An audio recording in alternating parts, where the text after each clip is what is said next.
Assalamu alaikum wa rahmatullah. So the question is, why does Islam treat women in such a discriminatory fashion? Why are the rules so different for men and women? Well, the response to this is actually quite simple.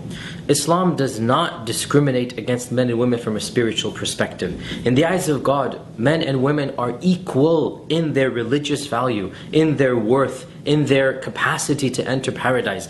If a man does a good deed, if a woman does a good deed, the fact that one is a male and the other is a female is not going to inherently reward the former over the latter. In fact, God very clearly says in the Quran that believing men and women, and men who give charity and women who give charity, and men who fast and women who fast, and men who are righteous and women who are righteous, God has promised for them, for the both of them, righteousness and rewards and the garden of heaven. And the Quran is very clear that men and women both shall be rewarded for the good that they do. And the fact that there's one gender over the other, the fact that the two genders are different, does not in any way impair their capacity to earn God's pleasure and to enter paradise. And that is the ultimate equality. Equality in the eyes of God.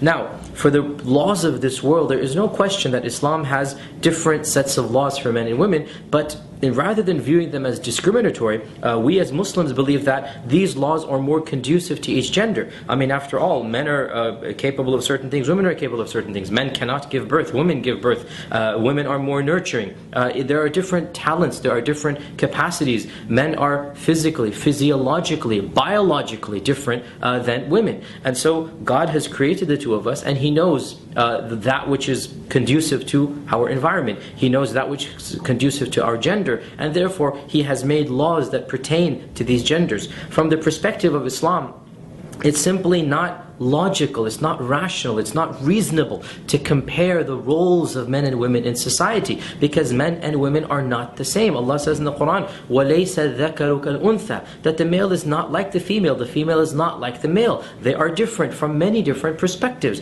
and you cannot compare two different things. I mean, the examples that are given is apples and oranges, is a common expression in English, but it's so true. Apples and oranges, I mean, they're very different. You're not going to compare these two fruits and say, oh, an apple is better or an orange is better. There is no comparison. You can compare two apples, you can compare two oranges. You cannot compare an apple and an orange because they're coming from two different genuses. Well, similarly, men and women are two different genders, and they have different roles in life. And taking this into account, our religion has structured a way of life that takes the natural capacities, the natural talents that God has given each of these genders and strengthens those talents and fortifies that which is weak in each of the two genders. God has given laws that protect those weaknesses. And therefore, from the Muslim perspective, men and women are not discriminated against, rather they are equal in the eyes of God, and the Islamic law treats them the way that they deserve to be treated. And this is something that every single believing man and women, or practicing Muslim male and female, will tell you. This is something that nobody feels discriminated against as a practicing and believing Muslim, because they believe it's not a woman who's telling me to do this, not a man who's telling me to do this,